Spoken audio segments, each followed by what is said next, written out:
샬롬 로중 읽어주는 제입니다. 오늘은 2월 10일 금요일 로중입니다. 평화의 소식을 갖고 산을 넘고 있는 자의 발이 얼마나 아름다운가. 그가 평화를 선포하고 좋은 소식을 전하고 구원을 알린다. 그가 시온에게 너의 하나님이 왕이시라고 말한다. 이사야 52장 7절. 발에는 평화의 복음을 전할 채비를 신으십시오. 에베소서 6장 15절.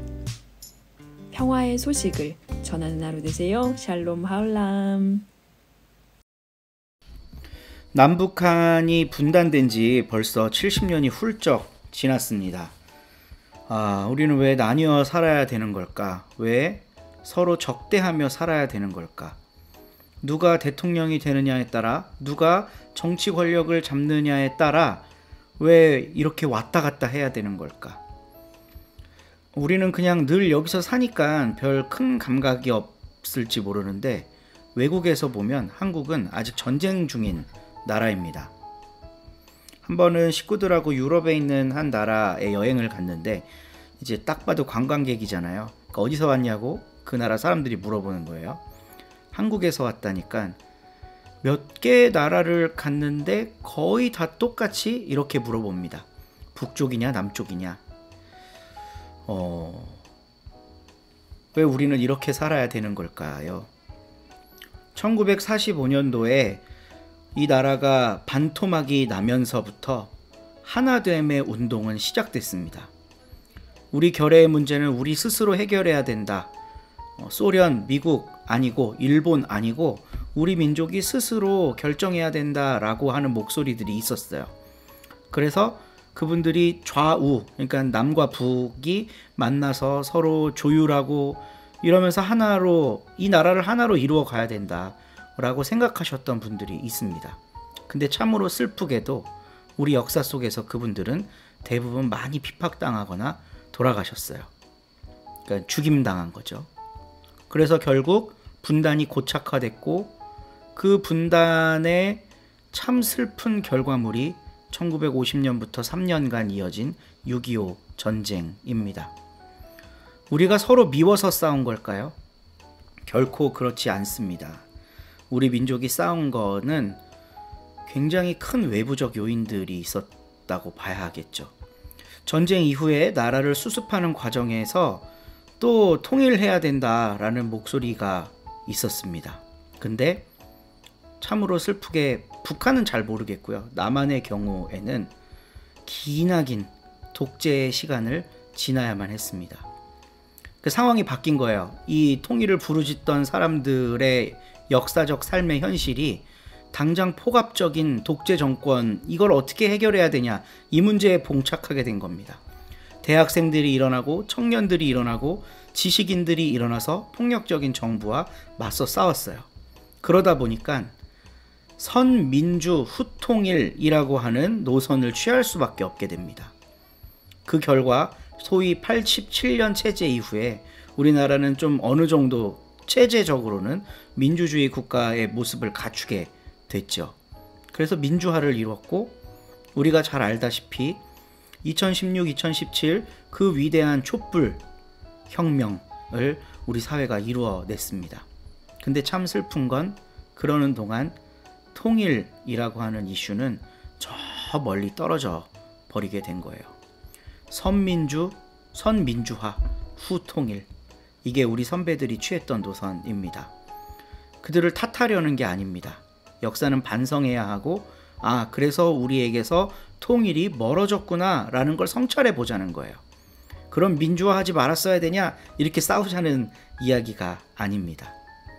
이 얘기를 하는 이유는요, 오늘 우리 사회에 당면한 가장 큰 문제가 바로 평화와 통일 문제이기 때문에 그렇습니다. 오늘 가르침의 본문에서 발에는 평화의 복음을 전할 채비를 신발로 신어라 라고 이야기를 하고 있는데, 오늘날 우리 사회, 아니 우리들의 교회는 이 채비를 지금 하고 있느냐는 걸 묻고 싶은 겁니다. 평화 이야기하지 않아도 먹고 사는데 아무 지장 없고 교회 꾸려가는데 아무 문제 없습니다. 그런데 왜 다시 평화를 이야기하느냐? 성경의 가르침이기 때문입니다. 하나님께서 평화를 이루며 살으라고 이야기하셨기 때문입니다. 오늘 로중 본문에도 그 이야기가 나옵니다. 평화의 소식을 갖고 산을 넘고 있는 자의 발이 얼마나 아름다운가. 그가 평화를 선포하고 좋은 소식을 전하고 구원을 알린다. 이 하나님이 기뻐하시는 일입니다. 평화와 구원의 소식을 알리는 것. 오늘 로중을 함께 묵상하는 우리 서로님들 가운데 평화의 복음이 울려 퍼지고 그리고 우리가 평화의 신발을 신을 채비를 함께하는 그런 공동체가 되기를 바라봅니다. 한 주간도 수고하셨습니다. 주말 편히 쉬세요. 14장 믿음이 약한 사람을 기꺼이 받아주십시오. 생각이 다른 것을 논쟁거리로 삼지 마십시오. 어떤 사람은 무엇이든 다 먹어도 된다고 믿습니다. 그런데 어떤 사람은 믿음이 약해서 푸성기만 먹습니다. 가리지 않고 먹는 사람은 가려서 먹는 사람을 업신여기지 말기 바랍니다. 한편 가려서 먹는 사람은 가리지 않고 먹는 사람을 비판하지 말기 바랍니다. 하나님이 그를 기꺼이 받아주셨으니까요. 그대가 누구이기에 감히 다른 사람 집의 종을 비판합니까? 그가 서든지 넘어지든지 그것은 자기 주인 손에 달린 일입니다. 그런데 그는 서게 될 것입니다. 주님이 그를 서게 하실 수 있으니까요. 어떤 사람은 한 날을 다른 날보다 중요하게 여기고 어떤 사람은 모든 날을 똑같이 여깁니다. 저마다 자기 생각에 대해 분명한 확신이 있어야 합니다.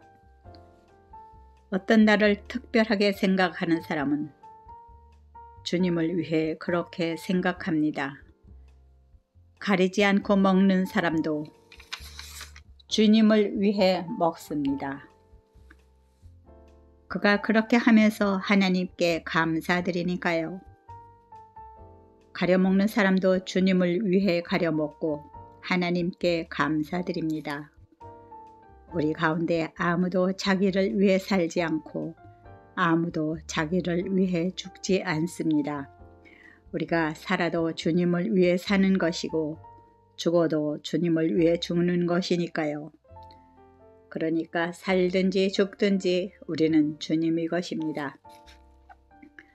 이를 위해서 그리스도님이 죽었다가 살아나셨으니까요. 곧 죽은 사람들과 살아있는 사람들 모두의 주님이 되려고 하신 것입니다. 그런데 그대가 왜 그대의 형제 자매를 비판합니까? 또 그대가 왜 그대의 형제 자매를 업신 여깁니까? 우리가 모두 하나님의 심판대 앞에 서게 될 텐데 말입니다. 성경에 이렇게 적혀 있으니까요. 내가 살아있음을 두고 말한다. 주님이 말씀하신다. 물음마다 나에게 꿇을 것이다. 혀마다 하나님께 자백할 것이다. 그러므로 우리는 저마다 자기가 한 일에 대해 하나님께 해명해야 할 것입니다. 그러므로 더는 서로를 비판하지 맙시다. 그 대신 여러분은 도리어 이렇게 결정하십시오. 곧 형제 자매 앞에 부딪히게 하는 것이나 걸려 넘어지게 하는 것을 두지 않겠다고요. 또 예수님 안에서 나는 이렇게 알고 있고 또 굳게 믿고 있습니다. 곧 아무것도 그 자체로 부정한 것은 없습니다. 다만 무언가를 부정하다고 여기는 사람, 그 사람에게는 부정한 것이 됩니다. 음식물 때문에 그대의 형제 자매가 괴로움을 겪게 된다면 그대가 더는 사랑을 따라 살아가지 않는 것입니다. 그대가 먹는 음식 문제로 그 사람을 망하게 하지 마십시오. 그를 위해서 그리스도님이 죽으셨습니다. 그러므로 여러분이 좋게 여기는 것이 비난거리가 되지 않도록 하시기 바랍니다. 하나님의 나라는 먹고 마시는 것이 아니라 성령님 안에서 누리는 정의와 평화와 기쁨이니까요. 이렇게 그리스도님의 종이 되어 섬기는 사람은 하나님 마음에도 들고 사람들에게도 인정받습니다. 그러므로 평화를 가져오는 일과 서로를 세워주는 일에 힘을 쏟으시다.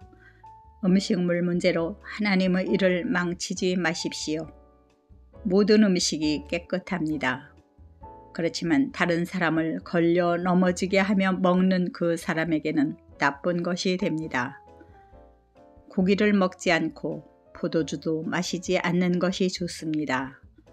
그 밖에도 그대의 형제 자매가 부딪혀 넘어질 만한 일은 하지 않는 것이 좋습니다. 그대 자신이 가진 믿음을 하나님 앞에서 그대 혼자 간직하십시오. 복이 있습니다. 자기가 가치 있다고 인정한 일에 대해 스스로를 비판하지 않는 사람은.